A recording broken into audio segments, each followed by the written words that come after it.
Now, joining me in the studio to get stuck into some of these stories and some of these subjects, historian and broadcaster Rafe Heydel-Mankoo. Rafe, very good to see you again. Becoming a bit of a regular on this show, which I'm very pleased about. The world has indeed gone mad again this week, hasn't it? We've had, from Monday to now, an incredible series of stories, which in any normal sort of news cycle would only happen about once every 3 or 4 weeks, but they're happening once every 3 or 4 hours now, aren't they? I know, it's quite crazy. I mean, you don't know where to start with. No. Pick a topic. Well, I mean, for me, one of the most insane statements was hearing that nonsensical Labour MP Naz Shah said if they had called for a ceasefire yesterday, 144 children would be alive today, as if Hamas and Israel are paying attention to an SNP vote when they actually haven't probably even heard of the SNP. Probably not, no. They probably think it's something to do with Palestine, I imagine, it's got P in it. But, you know, here's the thing. We've got David Cameron back in the government, going off as what I called a kind of a tap-in to go and see Volodymyr Zelensky. Meanwhile, back here, we're preparing for more big marches at the weekend. Suella Braverman's words have come back to haunt Rishi Sunak because last night, despite what we were told on Saturday last week, what we saw was the Palestinian march kind of splintering off and people heading towards the cenotaph, heading towards war memorials, clambering all over them, only to be told by the police, well, we can't really arrest them because it's not illegal.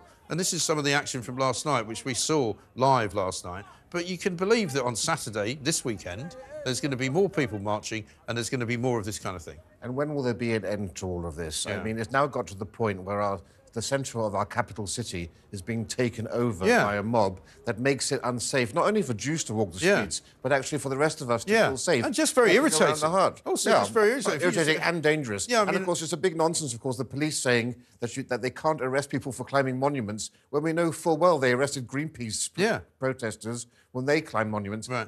They're petrified by political correctness, and one must actually think, are they actually supportive of the cause? Well, you do begin to wonder about that. I mean, I saw some footage last night of a guy who was being quizzed by a police officer because of something he shouted at the protesters. Basically said, you know, get out of here, a bunch of terrorists, or something like that. And the police officer was trying to sort of quiz him as to whether he might have committed a hate crime.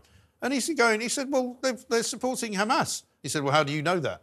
They're just on a march expressing their opinions. Well, I can guarantee you one thing. If we had seen English lads with St George's flags on those monuments, they'd be in the nick right now. They would not be out, and they wouldn't. They'd be shining the street with their faces, I would imagine, as well, because they steamed into those guys, absolutely no question at all.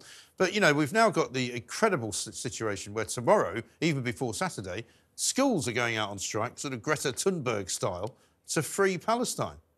You know, the government has passed legislation, well, not just this government, saying that you cannot promote uncontested ideology and you cannot be partial or biased and promote your own views and beliefs in school. Right. And yet here we have clear partisanship by teachers, by schools, apparently officially sanctioned.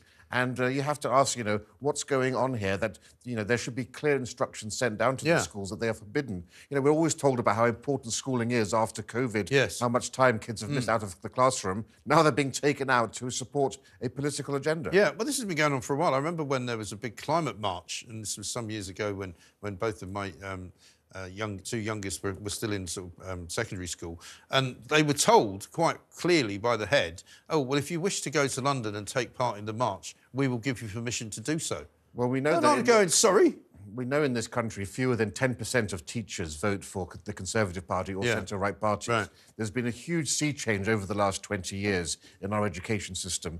And it was one thing to try and talk about how we deal with university students, but the rot sets in much earlier. Yes. You know, Aristotle said, give me a child of the age of 7 and I will show you the man. Right. It's actually in primary and secondary schools that we're seeing the indoctrination of our children in a lot of very strange and disturbing ways of thinking, be it gender ideology, be it Black Lives Matter, critical race theory. This is all coming down much younger. Once you're 18, the game's over, the battle's lost. Yeah. As I've always said, if the hair is blue, there's nothing you can do. No. We have to go for them when they're much younger. Although I've got some good news on that front, because that woman from Just Stop Oil who's got the blue hair, she's finally been locked up for about 6 months, but she's been vowing to continue with her crusade. But, I mean, the thing is this, you're absolutely right, because the whole motive now for people on the march is nothing to do with climate change, it's nothing to do with Palestine, it's nothing to do with British sort of colonialism, it's everything, it's all of the above, isn't it? So they're all on the same page, having been taught that these things are evil, therefore we must fight against them. When you've got radical Islam, BLM,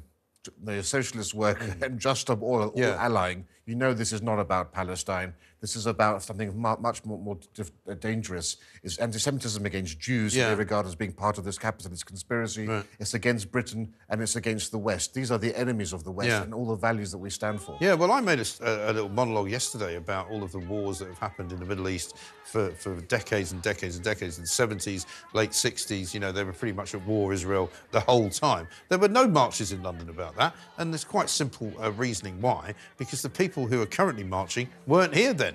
You know, there wasn't that kind of presence of people who are pro-Palestine and anti-Israel. The reason is because they hadn't moved here yet.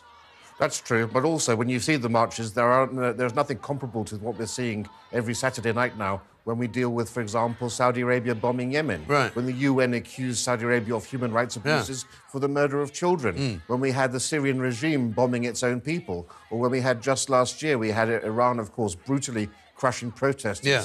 Where were those people protesting there? You know, the Rohingya Muslims are called by the UN the world's most persecuted minority. I haven't even seen one person out on the streets protesting that. When Muslims kill other Muslims, or when anyone kills Muslims, nothing happens in the Muslim world unless it's Israel or Jews who are involved in it. Yeah, exactly, or America, or something America. like that. But you'll be pleased to know there is now such a thing as the National School Strike for Palestine, which is putting out all sorts of information to people. They've actually got one in Hackney, which sounds to me a bit like, I don't know if you remember Dave Sparks, who was this kind of figure in Private Eye, who was your sort of common or garden, you know, local communist who would basically attach himself to any kind of, you know, anti-Western view, any kind of thing he could stand up against. And so Hackney now has its own Free Palestine movement, as does Burton, as does Harrow, as does Bristol, as does Redbridge in Essex. And in fact, in Essex, in Redbridge, their school strike is going to be organised outside the town hall.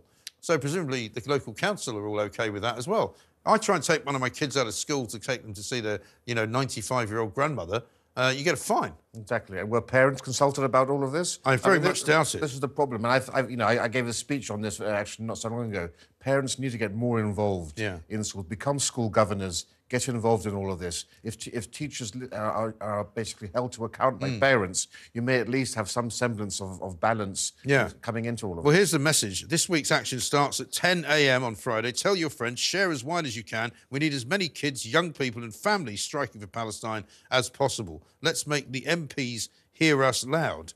That's actually not really a very good sentence in English, so maybe they should be back in school learning what they actually... But, I mean, I do wonder, I don't know if you've seen the story about Osama bin Laden's letter to America, I do wonder whether there's any point in teaching some of these kids, because it's almost as though they only want to be taught certain things. You know, they don't want to be told, actually, Osama bin Laden was a bad guy. They want to read his letter to America, which I read today, the original version published in 2002 in The Guardian, which had certain pieces of it left out. Certain sort of anti-Semitic tropes left out. You know, he talks about how, you know, the Jews run the world, they run the financial world, they run the financial houses of the world. They talk about how AIDS is a kind of revenge on homosexuality and it's killing the Western men because they're terribly evil. I mean, it's an extraordinary thing that it's reared its ugly head again because it's been republished.